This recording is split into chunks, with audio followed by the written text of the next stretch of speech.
Donald Trump really thought he could just get us to move on from the Epstein files, that pretending that he was in favor of transparency, signing a bill to force their release.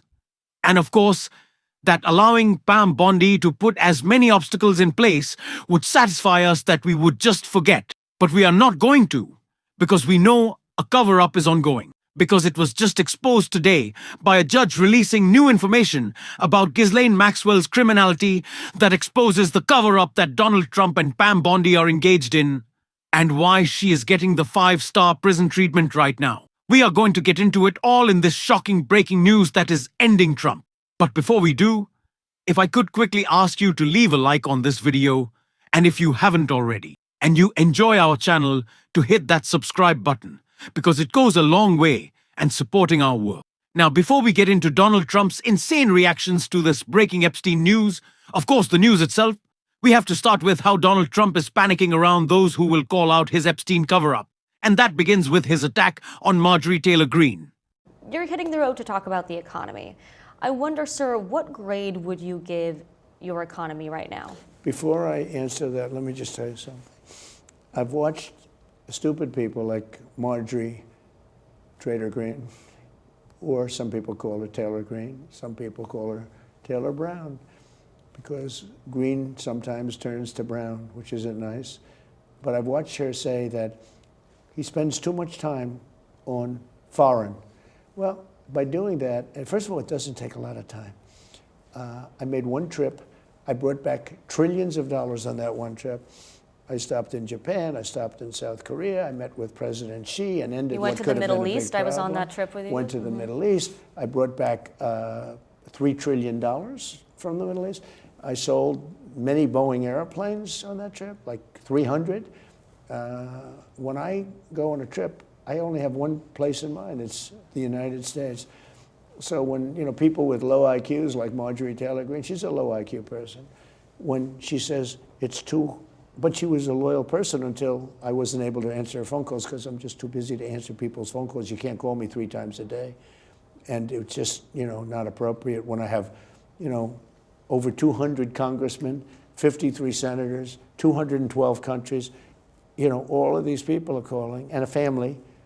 Actually, the family suffers. It's harder for me to call back the family. But when you think of what I've done, remember rare earth and the problem with magnets and all of these things that was going to shut down the whole world? I worked it out with President Xi. We have a good relationship. Donald Trump is now pretending that he's upset with Marjorie Taylor Greene because she hasn't given him enough credit on all of his foreign policy wins, of which I'm unsure there were any. I didn't know that you're kind of letting me know now. But Marjorie Taylor Greene, for as little credit as I like to give her, did diagnose correctly that Donald Trump is obsessed with a sort of fake foreign policy. The reason he likes to go abroad, the reason he likes to have these conversations as world leaders, because they feel like they have to. Or Donald Trump will threaten them with the gangster state that he runs. They bring him crowns. They treat him nicely. They give him gifts, maybe buy him a Big Mac. And so, Donald Trump loves going abroad. He can do his little stupid dance. Everyone is forced to clap for him, and he thinks it's a swell time. If Donald Trump was focused on economic issues and issues domestically, it wouldn't improve our economy or our country. Donald Trump would still fuck that up. But Marjorie Taylor Greene is right. That is what Donald Trump's obsession has been. Largely cause he doesn't want to spend time in America talking about Epstein, and it's why he's threatened Marjorie Taylor Greene so much, and she this morning responded. Trump posted yesterday that you are, quote, and I'm quoting him now, not America first or MAGA, and your, quote, new views are those of a very dumb person. That's the president of the United States speaking about you. What's your response to these latest attacks? Well, actually, Wolf, I feel very sorry for President Trump. I genuinely do.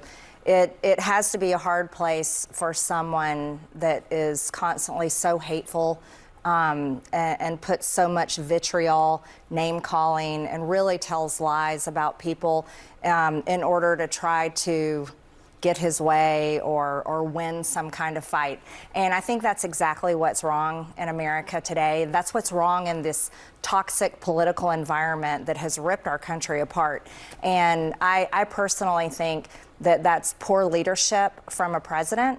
It's a very bad demeanor. I still struggle to feel sympathy for someone like Marjorie Taylor Greene, who spent her entire time in politics raising the political climate, threatening people with political violence through her own means. And now that Donald Trump has turned on her, it gets all victim complexity, and that, like, now we gotta feel bad for Marjorie Taylor Greene, even though she hasn't called out any of Donald Trump's recent threats against Democrats.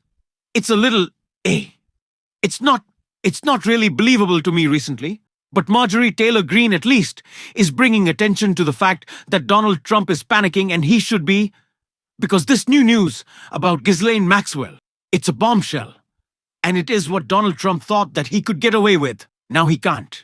Justin Judge orders release of GHISLAINE Maxwell grand jury records and scolds DOJ over treatment of victims. A federal judge in New York scolded the Department of Justice over its treatment of victims, while ordering the release of grand jury materials tied to Jeffrey Epstein accomplice GHISLAINE Maxwell on Tuesday. The motion to unlock the files was submitted last month by Attorney General Pam Bondi, who asked the judge to move quickly with the ruling before the deadline imposed by the Epstein Files Transparency Act. The judge ruled on Tuesday that the documents must be unsealed, but not before chastising federal prosecutors for what he described as disregard for the women at the center of the case. Maxwell serving a 20-year sentence for recruiting and grooming girls. For Epstein did not oppose the move, though her lawyers warned that releasing grand jury files could undermine her efforts to secure a new trial. Victims had urged the court to allow public access while insisting that their identities be protected. The judge said their concerns regrettably have a basis in fact, citing the Justice Department's failure to notify them before pushing for disclosure. DOJ, although paying lip service to Maxwell and Epstein's victims, has not treated them with the respect they deserve. The judge added that prosecutors had misled victims in the public at large by implying the materials were critical to government transparency, even though they would not add to public knowledge. Trump last month approved a congressional measure forcing the DOJ to release its Epstein files by December 19th, though those do not include grand jury evidence. Judges in Florida and New York are now weighing similar requests to unlock material from previously failed cases against the disgraced financier. Now, as this judge is stating, we know that Pam Bondi's public position is much different than what she actually wants. And she does not want judges to continue to release this grand jury evidence. Pam Bondi wants every excuse possible. The same is true of Kash Patel to say, well, investigations are ongoing. The judges are blocking this. The judges are standing in the way. Because it's funny. They say that whenever a judge has stood in the way of Donald Trump, deciding that he can launch what was it? Basically, an ethnic cleansing in America. He's targeting people just on their race alone and deciding who's going to be removed from this country. Doesn't care any level of documentation you have. Donald Trump will pick you up and ship you out. When it is undergoing a racist deportation effort, Donald Trump says judges who stand in his way should be impeached. They gotta get out of here. But when it's Epstein files, when it's more information on his buddy, Donald Trump goes, out of our hands. What are we gonna do? It's a judge. And we respect them so much. Again, you stand in the way of Donald Trump's terror, his racism, and any other part of his criminal agenda. You should be impeached and removed, and we need to sick our goons on you.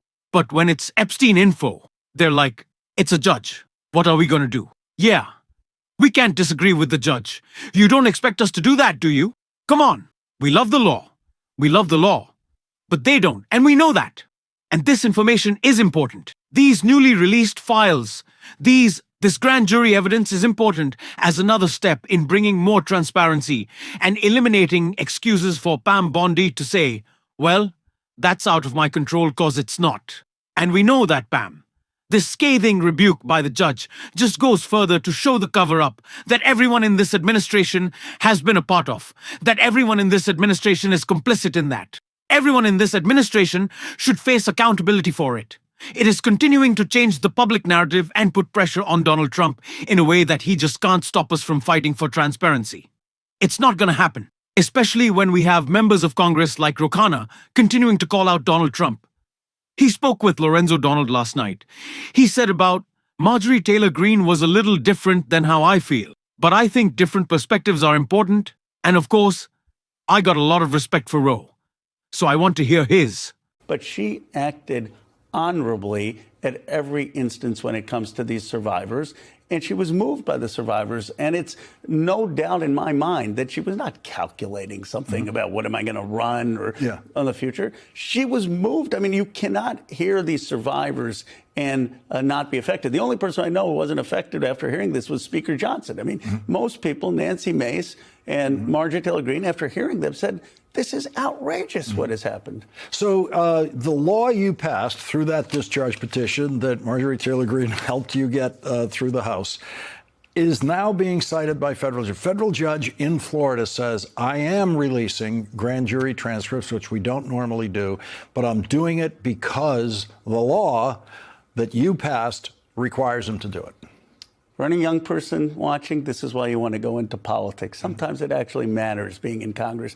The law that we passed with Thomas Massie says you have to release the files. A Trump-appointed judge who said he wasn't releasing the files is now releasing the files. And Lawrence, I have to say this anytime I come to your set, we would not have achieved this law if it weren't for me being on your show, because your producer, who booked Bradley Edwards, he introduced us to the survivors, and the credit goes to those survivors. That's why Marjorie Taylor Greene didn't get off the discharge petition. That's why Nancy Mace didn't. So sometimes journalism and people in Congress actually can make a difference. Yeah, you were on the program immediately after the lawyer told us in that segment that if you subpoena the Epstein estate, you'll actually be able to get a lot of this material. You heard that idea and you took it to Congress, and here we are. So the clock is running. How much time does the Attorney General have to hand over these files? December 19th is when the files have to come out. Now we see that judges are listening to Congress, and the question is, where will Pam Bondi be? Will she actually follow the law? And there are a lot of people who work for her who need to follow the law. But Massie and I are not going to quit. I mean, we will get some release, and then we're going to continue to push to make sure that we get the full release. It's about the survivors. So does that mean you are expecting that Donald Trump will not release all of the Epstein files? That's probably, if I was a betting person, my expectation. Look, I'm not counting on Donald Trump obeying the law. I do think we will get a release. I think the fact that the judge has ordered some of these files to be released, we'll get something. But we need to be vigilant. We need to continue to push till we get everything. As the committee gets more material, how are the decisions made about what gets released? Like, we got those photographs last week of the island. And what is the decision-making process that goes into those releases? On the Democratic side, we want to get as much released as fast as possible. We want to get it out there. What we want to make sure, though, is that it's comprehensive and that there's some explanation. So when it comes to the financial issue, Donald Trump is so clearly panicked right now, which is why we need to apply more pressure than ever. We are going to be on this show. If you want to support that, as always, you can hit that subscribe button. Leave a like on this video. If you stuck around at the end, drop a blue heart in the comments. Keep on fighting, y'all. Don't let him silence you. And until next time, I'll see you soon.